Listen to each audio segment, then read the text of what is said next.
Very good morning, students. Uh, Today we'll be taking up a very primary and very important topic, that is ingestion mechanisms in different kind of animals. And this is your very first topic in the unit 1 of your syllabus. So ingestion mechanism, first of all, we have to discuss that the animals that cannot utilize the energy from the sunlight, they are mainly heterotrophs. So they can eat like producers, grasses, plants, or they may eat some of the animals that are present nearby, which are available to them as food. So they are herbivores. So here the animals may be categorized into two major groups, which can be herbivores or carnivores. Now the primary producers like grasses or plants, they are using the energy of the sunlight and they are making their own food. So that's why they are known as autotrophs. So autotrophs, they are the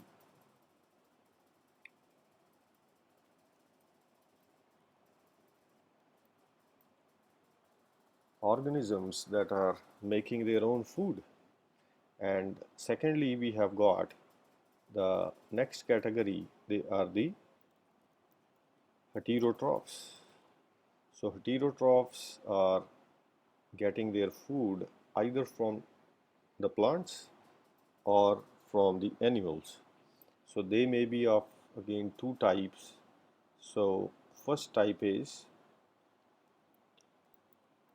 herbivores and next can be carnivores.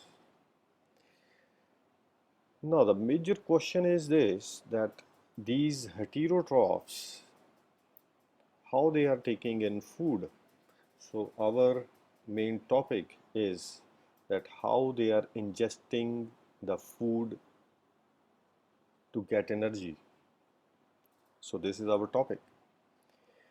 Now we have to go back and we have to discuss that how they are feeding and what are the feeding mechanisms in those animals. Now animals, they may be classified according to the nature of the source of energy into three major types. First type is, it is the chemotrophs. So this is the type of the animals. Chemotrophs, they are the organisms. You can have an example of like bacteria. So they are making their food or they are making their energy from chemicals. So they obtain their energy from the inorganic reactions which include the oxidation processes. So they are the chemotrophs. Now the second type of the animals, it is phototrophs. Now phototrophs, these are the animals or the organisms which are taking their energy from the sunlight and they utilize it in the process of the photosynthesis. So here the phototrophs, they are undergoing photosynthetic process and they are making energy. So here we have the examples of plants. Now number third type of the organisms, they are the heterotrophic animals. Now, heterotrophic organisms, they are taking their food either from plants or the animals that we have discussed previously. So here they may be herbivores or they may be carnivores. So these are the three major types of the organisms that are prevailing in whole of the ecosystem, and we are just to go for these organisms, that how they are taking in some food particles or food for making energy. Now, we are starting with the very primitive kind of animals that we have discussed in the earlier classes in classification. These are the protozoans. So if we talk about protozoans, we have an animal in our mind. It is amoeba.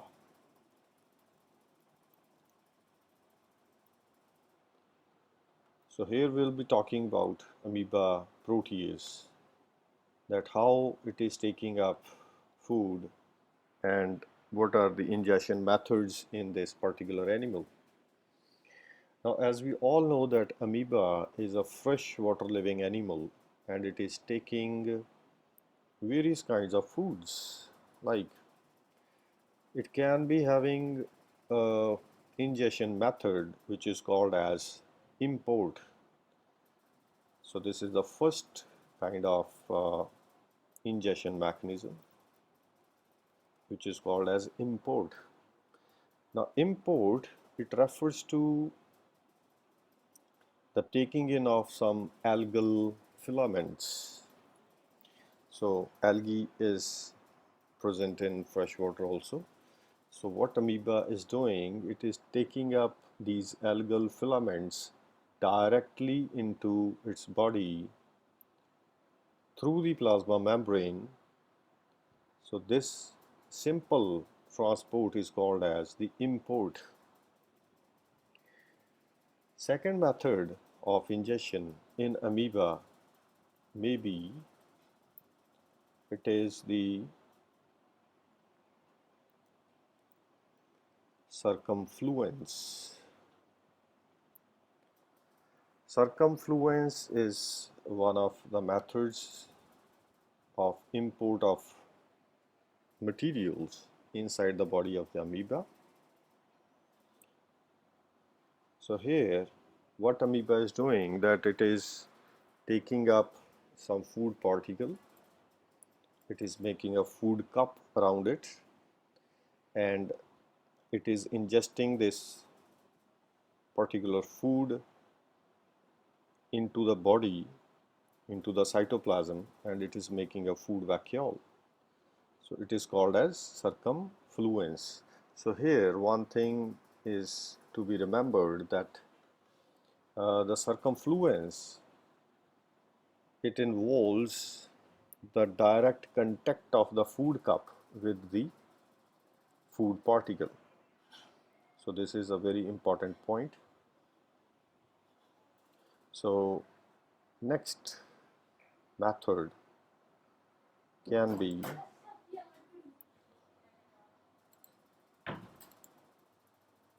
the next method is called as the circumvalence.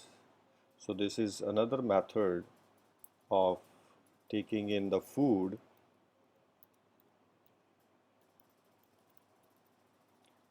So this is called as circumvalence. Now circumvalence, it involves the formation of the food cup, but here the food is not in the intimate contact of the food cup. So this is the major difference in circumfluence and circumvalence. Suppose amoeba is eating one paramecium. So what the amoeba will do, it will make a food cup which is not in the contact of the paramecium. So this type of ingestion method is called as circumvalence. Next method of ingestion may be, this is called as the pinocytosis. Next method is pinocytosis. So as we all know that there are two types of ingestion methods. One is pinocytosis and second is the phagocytosis.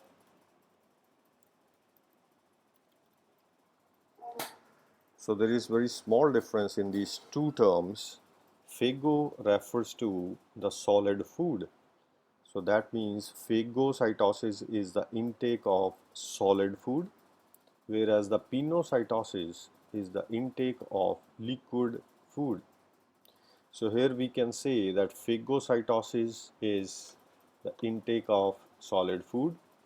So it is also called as cell eating. So phagocytosis is referred to as eating, whereas pinocytosis is referred to as cell drinking. So these are some of the methods of ingestion in the case of amoeba protease.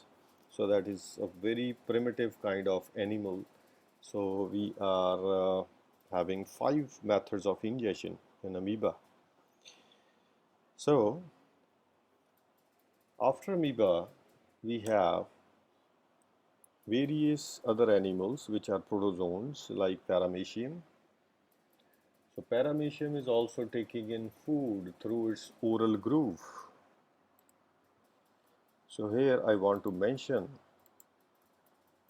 that the paramecium is a filter feeder.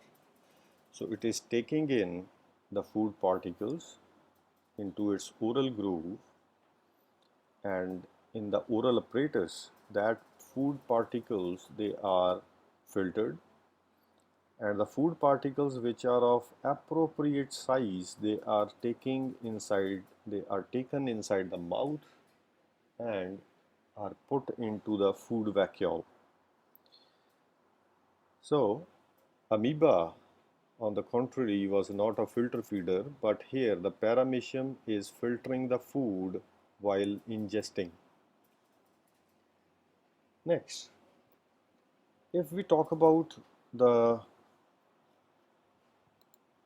amounts of the food particles which are present inside the water, generally the food available in the aquatic environment is present either in the soluble form or the particulate form. So we can have two types of forms of food. First is the soluble form, second is the particulate form of the food. Now here, the concentration of the dissolved organic materials, it may range between 2 to 20 milligrams per liter. So if we are taking the soluble food into account, first of all, the amounts of the soluble food may be from 2 to 20 milligrams per liter inside the water.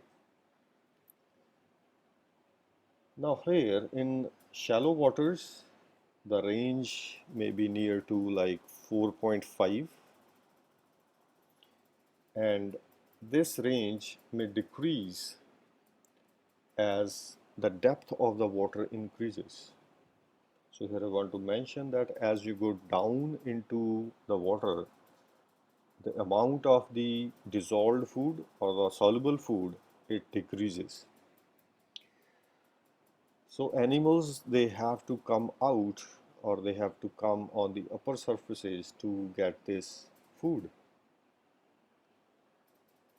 Now in addition to this, the food is also available in the form of dead particulate matter. So here it was the organic food which we are talking about. So that was the organic food, organic, I should say, material. So second may be the dead organic matter or the dead particulate matter. So as we are discussing the soluble food here, so the second part, the dead particulate matter, will not be taken over here. So this dissolved food is adequate for the normal development of the animals which are present in water.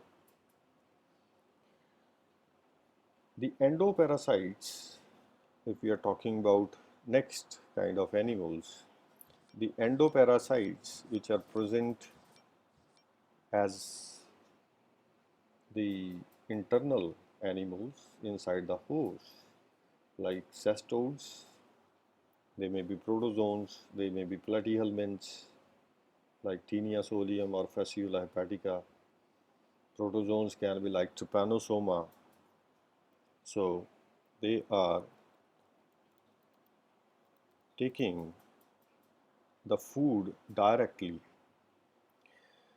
So most of the endoparasites, they are lacking any kind of particular digestive system.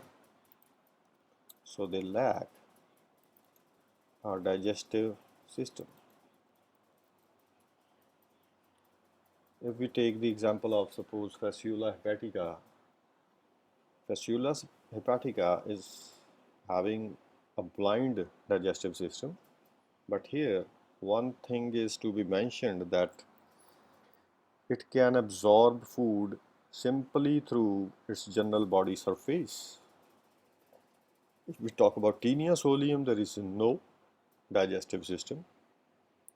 In endoparasites like the Trypanosoma and Amoeba, they are again lacking any kind of digestive system. So they can absorb the important nutrients directly from the host, directly from the environment of the host where they are living. So the capacity, it has totally eliminated the requirement of a digestive system. As the endoparasites, they are itself living inside the host, so they are absorbing the already digested food of the host. So that's why they don't need a digestive system. So here the ingestion mechanisms, they are very, very simple. They simply take out the food particles or the dissolved food simply through the general body surfaces. Now, in addition to the organic compounds which are present in water, they have failed to prolong the survival of many animals which are taking particulate food. So here I want to give you an example. Animals which are taking, suppose, particulate food. There is one animal, animal A. It is living on particulate food. But what we are doing, that we are taking this animal into lab. We are rearing this animal in a petri dish. We are feeding this animal on organic foods or organic material. So what will this animal be doing? One thing that this animal can do is that they may absorb the organic material and they may live long in the lab. But these Some of these animals, I must say, some of these animals are unable to absorb the organic material which we have given to them in the lab. So they rely upon this particular particulate food, which is their actual food. So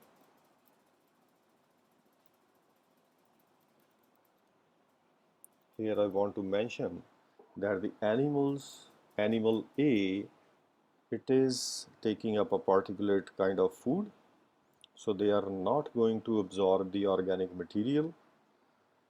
So here in the lab, the number of animal A will be decreasing because they are not absorbing organic material, so they need particulate food for their living.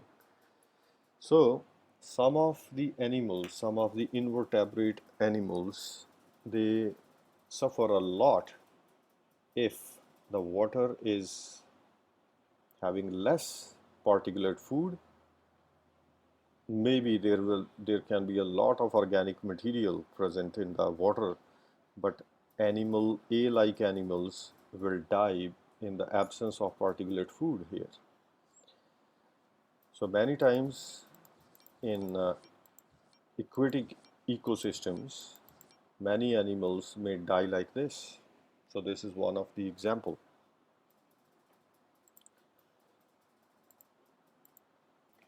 So that was something about the soluble food. Now we are talking about the next kind of food which may be present in water. This is the particulate food. The particulate food, it may consist of detritus particles. Detritus refers to the dead waste particles. So they may be present in water. Detritus particles. There may be some organic substances as particles, and there may be some dead planktonic cells.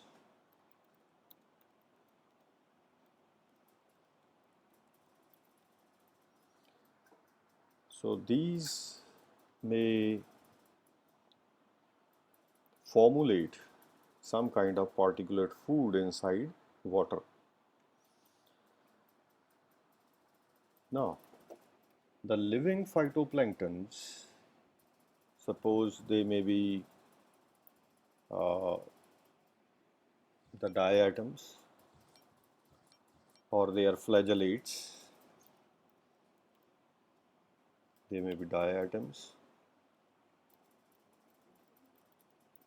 or flagellates. So they are present in water. So they are also constituting the particulate food.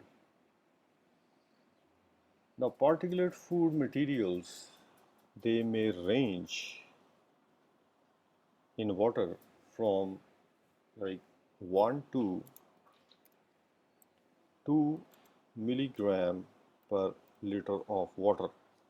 So this is the occurrence of the particulate food on the surface of the seawater. So this is on the surface.